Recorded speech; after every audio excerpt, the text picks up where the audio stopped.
antidote is how nicotine from the beginning was the antidote to COVID-19. We've all been told our whole lives it's a very hard thing to break when you've been indoctrinated and pounded 24 hours a day with a lie that nicotine is addictive.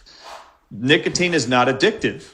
In fact, all 7 large tobacco giant CEOs in 1994 were asked to come into the United States Congress and in the National Capitol building, swear under oath, and I have it in my presentation at the Dr. Ardis Show, swear under oath that nicotine was not addictive. And in April of 1994, all 7 of them, in a 25-second clip I show in my presentation, nicotine is not addictive, nicotine is not addictive. And then the FDA 4 months later came out and lied to the whole world and said, we don't care what the tobacco head said. Nicotine is addictive, and we're going to make sure it's labeled all over every tobacco product. It has nicotine in it. We're going to make sure everybody knows to avoid tobacco and nicotine because it's an addictive substance and it causes cancer. Not only was this a cure for COVID-19, in fact, it was such a cure for COVID, I show in our presentations that a hospital in Wisconsin in 2021 had a whole floor of COVID-19 current smokers who were diagnosed with COVID, put on remdesivir, put on that hospital protocol for COVID.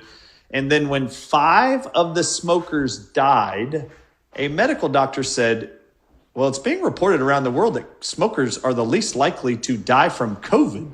I wonder what will happen since these people are in a hospital and you're not allowed to smoke while in the hospital and they're on a vent, so they can't smoke. This doctor said, I wonder what happens if I put a nicotine patch on all of them. 100% of all of them were cured of COVID and went home in 5 days. That was in 2021. Nicotine was always the antidote. It always was the cure. This is why everybody's asking me to fly around the world and educate them on this. In Canada, Trudeau decided they were going to start banning either vaping e-cigarettes or attacking cigarettes in general and tobacco products. In fact, Canada wasn't alone. I listed nicotine was the antidote at the credits. The United Kingdom, Canada, Australia, New Zealand, and America, all in unison in the same week, said by the year 2030, we're going to make nicotine and tobacco products commercially unavailable to our citizens. We will ban these agents from those countries. And there's a reason why they are doing this. Would it shock you that nicotine by itself has been proven to reverse, prevent, and even cure people with Parkinson's disease, Alzheimer's disease, multiple sclerosis, ulcerative colitis, inflammation of your bowel diseases, arthritis, nicotine could be a cure for. How many doctors have told your senior citizens with arthritis, you should wear a nicotine patch or chew nicotine gum or dip snuff? Have they ever told you that? It's amazing. They have not told you that. And there's a reason why they haven't told you. They just keep selling you drugs and prescribing you drugs because they don't want you to know that inside of the tobacco plant, and not only in the tobacco plant, is a nutrient called nicotine. It has also been proven nicotine by itself can reverse and dissolve brain tumors called glioblastomas in less than 72 hours. And those studies were conducted during the pandemic. I found that interesting. Why are y'all studying nicotine and turbo cancers and reversing them with nicotine during COVID while everybody's getting these vaccines? All right. Did you know also that nicotine patch studies have been done with autistic adults and children? And they found that their violent and antisocial behaviors completely remit in 6 days or less. Isn't that amazing? Well, how many people are prescribing nicotine patches to their autistic patients? None that I've ever heard of. So I continue to show research surrounding all of these various topics and how it's been shown beneficial. You know what? I was in a car being driven to an event this weekend in Tennessee, and the driver, who also opened his home for a VIP dinner, decides to tell me that he's been a type 1 diabetic for years, is insulin resistant, until he saw my presentations on how nicotine has helped cure people of type 1 diabetes, which is what he had. And he put nicotine patches on him, and he is no longer insulin resistant, and his insulin is now breaking down his blood sugar, and he's reducing his diabetes medications just in a couple weeks. Did you know that nicotine is second highest in content by weight inside of eggplants, second only to tobacco plants? Did you know that the third highest containing nicotine vegetable on earth is tomatoes? Every red tomato. that you've ever eaten has nicotine in it. Wow. Did you know that green tomatoes have 10 times the amount of nicotine as red tomatoes?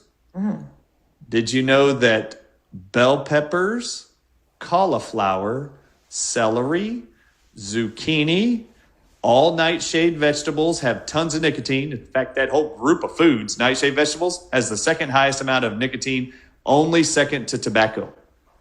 Wow. Now, this one should shock you. Have you ever eaten a potato chip or mashed potatoes or a baked potato or French fry? That white potatoes have nicotine in them. And every time you've eaten potatoes, you're sucking down nicotine. Now, my question for you is why do they continue to make us so scared of nicotine and tobacco if it's in our veggies? And I'm going to go ahead and explain this to you. If it is so in Canada, as it is in the United States, when someone is diagnosed with an inflammatory condition, the medical doctors are trained to tell their patient, Mary, you have something that ends with itis, colitis, pancreatitis, arthritis. You have something with itis on it, meaning you're in pain. And then they will say to you, we need to put you on steroids to suppress your inflammation.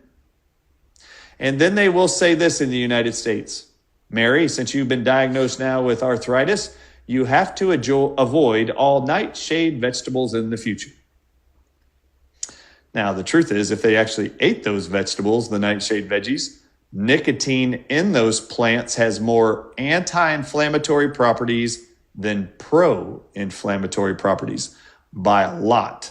So if you actually consume the nightshade vegetables, organic version is best. It will have the highest amounts of nicotine. And I just want to ask you all, how come the world's never told you that nicotine's in all those other veggies? How come they only continue to tell you it's in tobacco?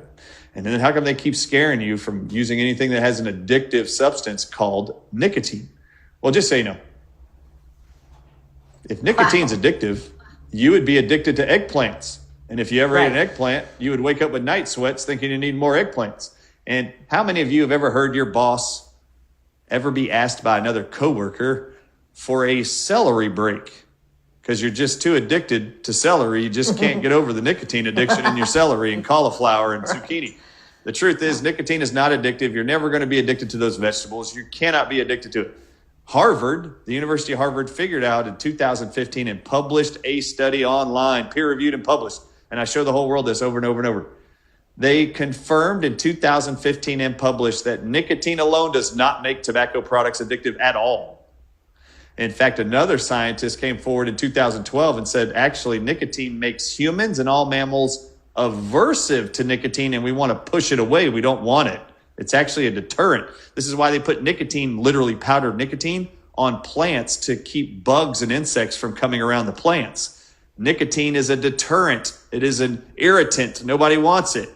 So Harvard read 7 million pages in 2015 of tobacco giant documents to find out how did they make tobacco products addictive if it's not nicotine. This was just 5 years before the pandemic. And they found out that the FDA has approved since the 1970s, all tobacco giants can add 599 man-made chemicals to their tobacco products, of which 15 are called pyrazines. And Harvard confirmed in 2015 these man-made chemicals called pyrazines are why tobacco products are addictive. It's not nicotine. And then even said in their paper, FDA, we expect you should start regulating pyrazines over nicotine. So this is the level of lying, pervasive lying, propaganda you've seen around tobacco since 1994, leading up to the pandemic in 2020. They needed the majority of people in the world not using tobacco products because they have the highest amount of nicotine. And they knew the whole goal for the pandemic was to get an injection in everybody's arm around the world. And the only way people would fall for that crap is if they got sick. Well, if everybody was using tobacco products, the majority of human beings weren't going to get sick from their spike protein, venom-laced virus, they wanted to call it, because nicotine was the antidote to those spike protein / venom proteins. So this was the protective measure there. For the rest of my life, I will wear a 3 milligram nicotine patch because not only does nicotine cure those diseases, I've actually learned over the last 2 years that every virus on earth is beaten with nicotine. And I'm talking influenza, I'm talking coronaviruses, measles virus, rabies virus, polio virus, HIV virus. They're all scientific studies confirming that nicotine's the antidote to all of those. You know what I Holy find smokes. interesting? Yeah. When you get to rabies and HIV, they actually say that rabies virus and HIV has a spike protein on it. And every scientist writes it is homologous to snake venom proteins. And nicotine's the antidote to those also.